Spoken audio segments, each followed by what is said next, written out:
It's a special briefing, yeah, guys. It's because it's not our regular briefing. It's a special weekly press briefing. And why you coming with your March 27? And you're going live already.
Good evening. Good evening to all of you, ladies and gentlemen of the press. Welcome to a special press briefing here at the Executive Mansion in Monrovia, particularly in the foyer. As you know, today is Thursday, April 9th, 2026. And it's a special briefing here because we normally do our weekly press briefings on Fridays. And as you may be aware already, that tomorrow is a national holiday, has been declared and proclaimed by His Excellency the President. And by that, we are going to be observing the holiday. And following that, during the course of the week, His Excellency is expected to make a trip. And because of those reasons, and a number of other things that you will be hearing shortly, that's why we are bringing you this special briefing on an unusual day. Regardless, however you are, wherever you are, however you're listening to this, whether you're in the counties, you're in the diaspora, you're in the country, wherever part of the world you are, and you are watching this, you're following activities and happenings of the Executive Mansion, we'd like to welcome you on behalf of His Excellency the President of the Republic of Liberia, and Commander-in-Chief of the Armed Forces, Joseph Human Boakai Sr. It has been, as always, very active week for His Excellency the President, doing the business of the Liberian people and what he was duly elected. Every day he comes to work, engages his members of cabinet and other leaders and business leaders to ensure that he continues to work in the interest of the Liberian people.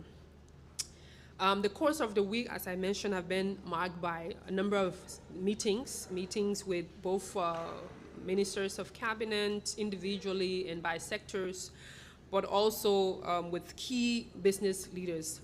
A key highlight of the week was a meeting held that the president did invite the head of TAF Africa, Global and Insurance Company, to come to Liberia to be able to engage key sector, particularly in the housing industry.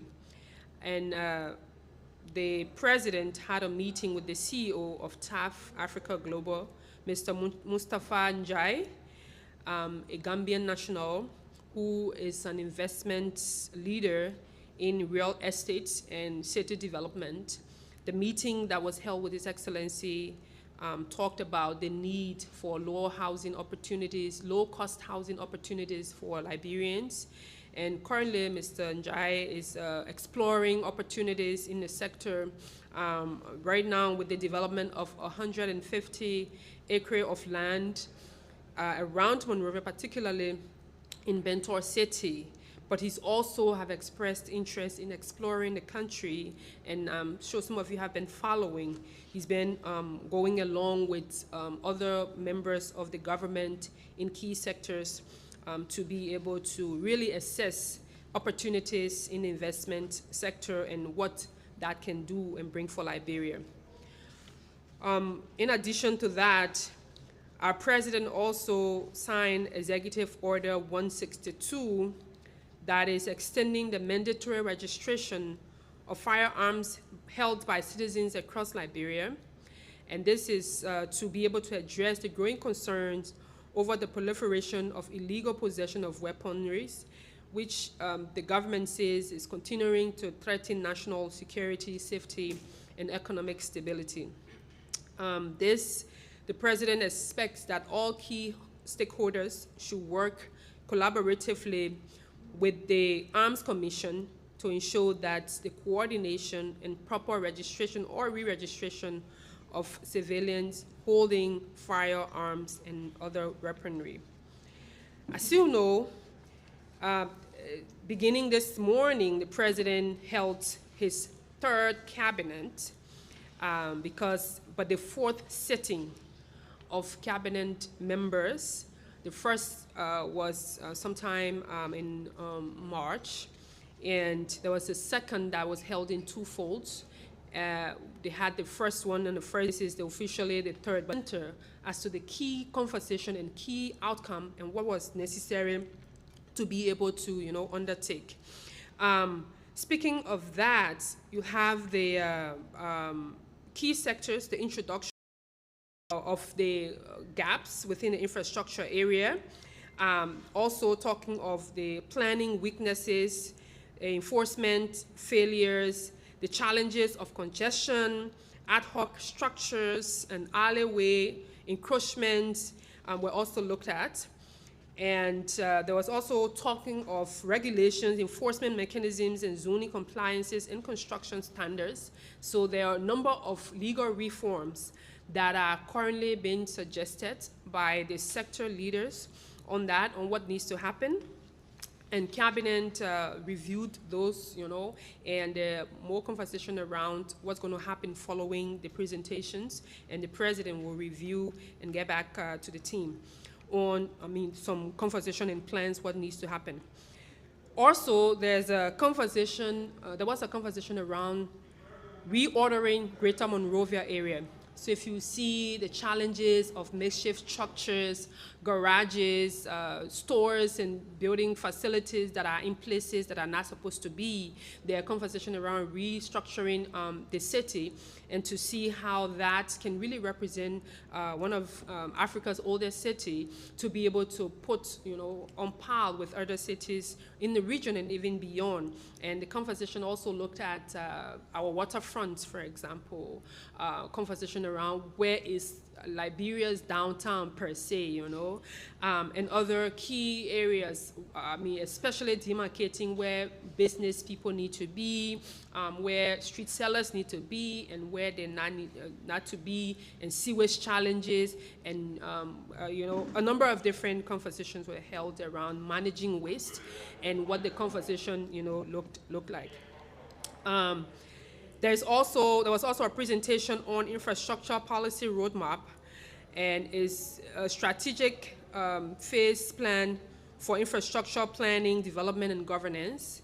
And then they looked at those and the need for cabinet actions and regulations, and to see what the country will pretty much go, and the important component or conversation out of the cabinet is to also look at a 10-year infrastructure roadmap for the country that will take into consideration a number of different things and everything that I've talked about and the cabinet looked at.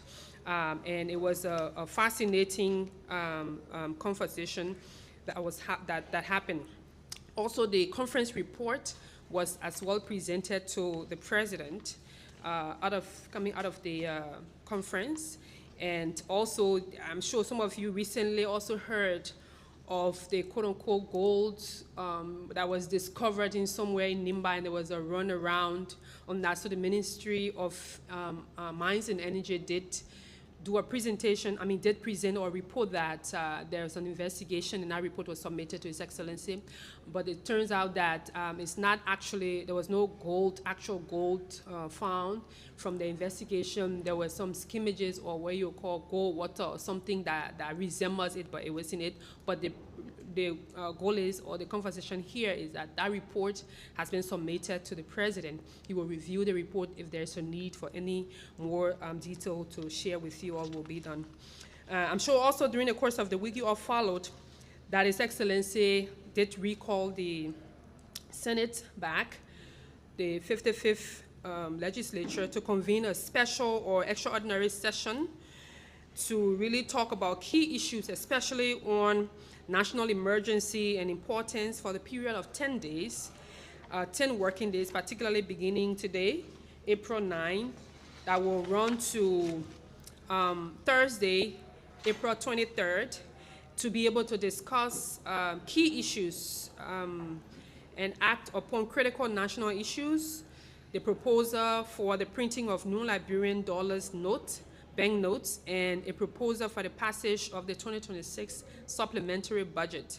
And as you know, this is an act, normally when the president is calling the legislature back, it's normally through a proclamation, and that proclamation was signed. In more presidential actions, the president has made a number of appointments to institutions affecting the judiciary, the Ministry of Health, and the William V.S. Tubman University Board of Trustees.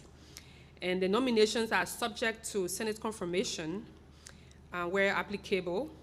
Those appointed or nominated include, from the judiciary, Councillor Talo Wayi as Labor Court Judge for Nimba County, Mr. Anthony Doya, Traffic Court Judge for Nimba County, Mr. Emmanuel T. Yinka Marshal for the Supreme Court of Liberia, Ms. Blessing Jebe Morris, Deputy Marshal, Montserrado County, Mr. Jerry T. McIntosh, Deputy Marshal, 2nd Judicial Circuit, Grand Bassa County, Mr. Peter M. Wigba, Deputy Marshal, 3rd Judicial Circuit, Sino County, Mr. Advester Kolo Jr., Deputy Marshal, 4th Judicial Circuit, Maryland County, Mr. Momodou Massaquoi, Deputy Marshal, 5th Judicial Circuit, Grand Cape Mount County, Mr. Bill Alonzo Gato, Deputy Marshal, 7th Judicial Circuit, Grand Jida County, Mr. Nathan P. Swa, Deputy Marshal, 8th Judicial Circuit, Nimba County, Mr. Abraham O. Robert B. To, Deputy Marshal, 12th Judicial Circuit, Grand Crew County, Mr. Henry K. Eric, Deputy Marshal, 13th Judicial Circuit, Margibi County, Mr. Jefferson S. Sedi, Deputy Marshal, 14th Judicial Circuit, Riverside County, and Mr.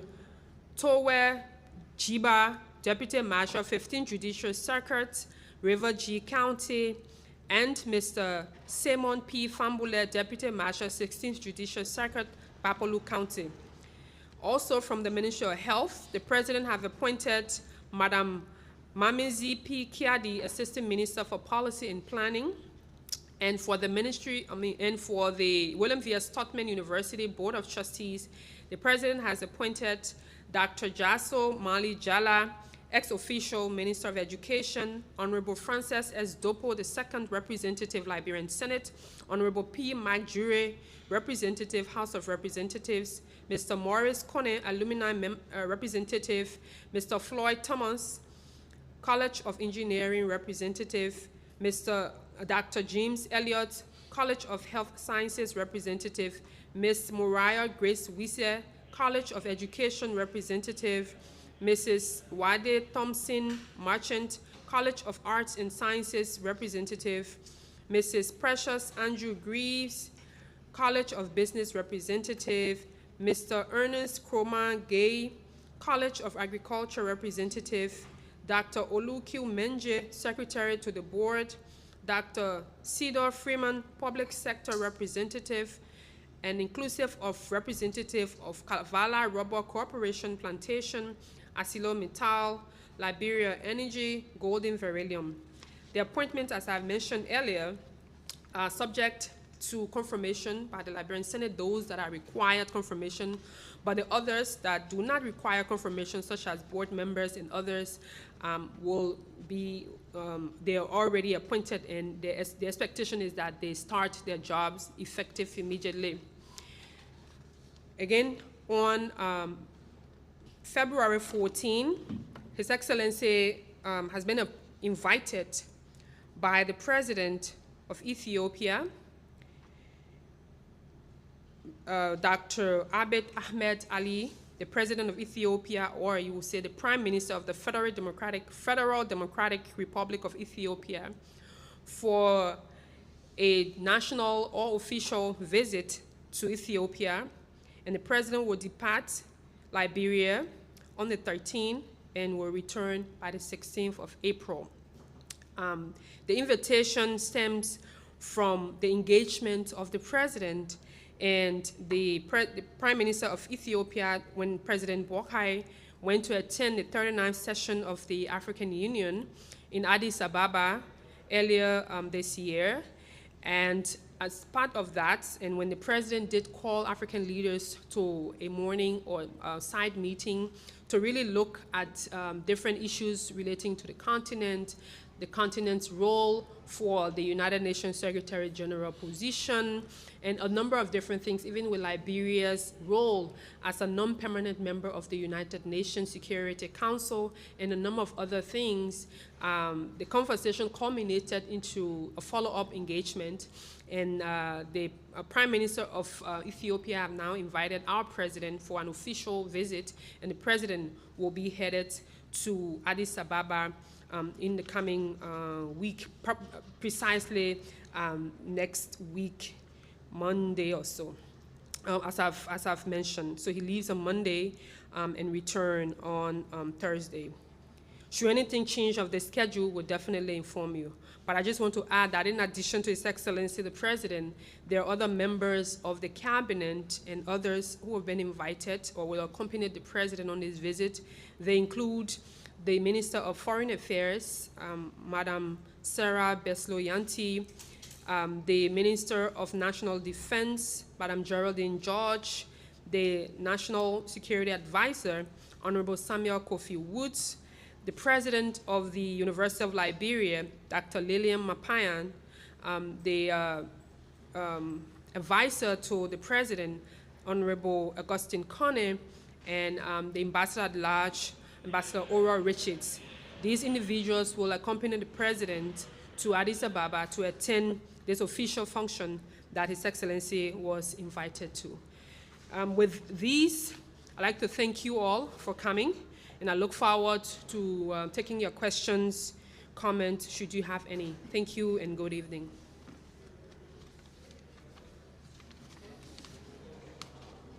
As regularly, you state your name and the institution you represent. You have a minute to ask. My name is Theophilus, and I'm from Kula. I want you to bring us up to speed if the President didn't mention anything about the National Policing Authority in his cabinet meeting. And secondly, is this the third cabinet meeting or the fourth cabinet meeting?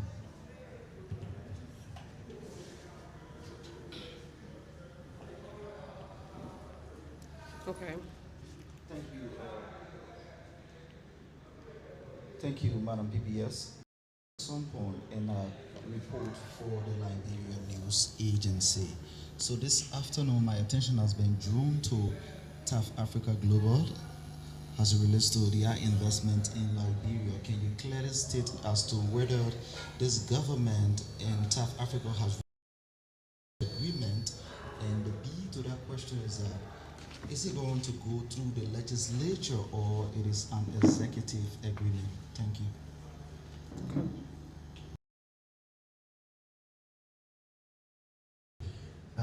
Madam Press Secretary, thank you for the presentation.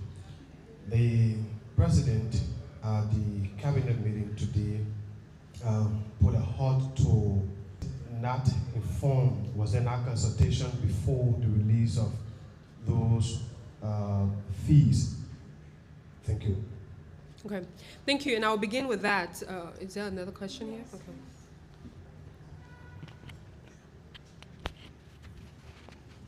Okay, so good afternoon, Atty. Fofana. My name is Sampat Bakim. Today he presented. Was there any discussion on the District 17 road project on the timeline? I'm sure the brand would like to know when that project will be completed. Thank you.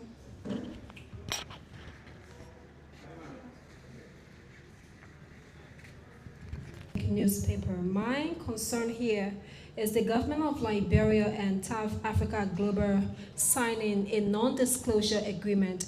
What's the importance of that agreement? Thank you.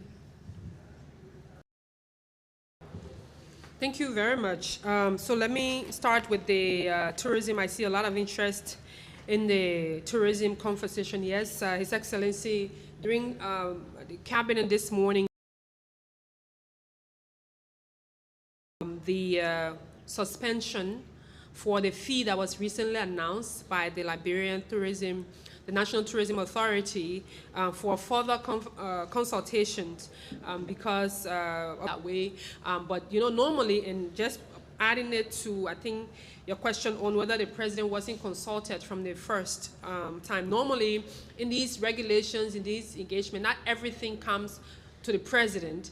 There are institutions that are legally authorized to set standards, to set regulations, to set fees, especially fees that will not be arbitrary, fees that will not be exorbitant, fees or even regulations that will not be illegal, pretty much. And this is not to say those were illegal, but I'm just saying the backdrop in which, where the president comes and what he does and what he doesn't. So, but for this particular one, the president wasn't informed from the initial state, and he does not have to be informed, you know, when it comes to institutions trying to, you know, set up structures as per their laws, the laws creating those institutions. Each and every institution here on our governing structure and system, they are developed by laws. So those institutions do come through to implement their laws. But when there are any issue that creates public interest where there's a need for the president's voice, he's always very happy to engage. And it was from that backdrop that, and once he was briefed by his team that this is something that has been talked about, this is something that's been brought to his attention as well by his team. So it was important that he, you know, called the team to come together to really further look into this and see what are adjustments that need to be made and further consultations be had. Talking of TAF Global, yes, they did sign an agreement with the government of Liberia through the National Investment Commission and the key stakeholders involved with that. The agreement, again, generally, as I mean, someone also talked about the non-disclosure agreement, but it's an agreement that's interest for building low-income housing facilities for the Liberian people. So right now, the team, they're still on the different assessment, but 150 acres of land have been identified in the Bento area. But there are further, like I mentioned earlier, there are further engagement happening with different mayors and different structures and see the possibility of maybe expanding but just right now on a fact-finding mission and what needs to happen. As to the road project from District 17, the roads are happening not just in District 17, all over the country. I know you know about the RIA role, even though it's been a pause for audit purpose, as we've been informed, but they will resume. The expectation is that they're supposed to be resuming soon. But there are other road networks that are happening. The District 17 road, by that you mean the Douala going Broadville Road is happening. And interestingly, on the 18th of April this month, that is a week or so or two from now, the president will be breaking ground for the road, the Pavenfort Road from Broadville to Bowaterside and to Tottenberg. That groundbreaking ceremony will happen on the 18th of April. and the president of Sierra Leone is expected to also be here to be a part of that, because as you know, Liberia and Sierra Leone share a common border, and that road also is of interest to Sierra Leone. As you know, the Sierra Leonean side is paved, and Sierra Leoneans, even the presidents, both presidents have driven on that road to come to Liberia and to Sierra Leone. So it's an interested, corridor for the region, especially the Mano River Union region. So the president of Liberia did invite President Mada Bio to be here to be a part of that. So especially talking about the District 17 road. So that is going to be an ongoing, and the road works is happening. But you all know the challenges with our development or infrastructure issues, especially when it comes to construction, is the rainy season. There will be challenges, of course, as we said here a number of times, even re-echoing the Ministry of Public Works call. The rain season will be a challenge. Development is a challenge, and the people need to understand and have some time. But yes, it's an active work going. I too live across the bridge. I live on that side of town. So we all are feeling the pinch of that with the traffic and the road work. But people need to understand that development, takes time, and we'll get there. The good thing is the work is happening. It's not paused. It's the District 17 road work is happening. And by District 17, mean the Broadville corridor to the bridge. I think those were the key concerns. I hope I'm not missing any.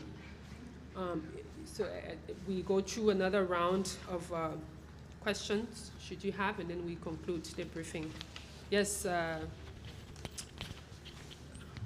yes, go ahead. Again, Stephen Sompong from the Liberia News Agency. So, just a follow-up. I did not hear you talk about this agreement being signed by the government of Liberia going through the legislature, or is this an executive agreement? And of course, political pundits believe that these large-scale housing units, after you have been built, intend to benefit only the elites. How different is this one going to be as South Africa is on the bench of erecting these structures in our country? Thank you. Okay, talking of whether it will go through the legislature, our country is governed by laws, and issues that requires legislative actions have some benchmarks. If this proposal requires legislative actions, it will definitely go through legislative action.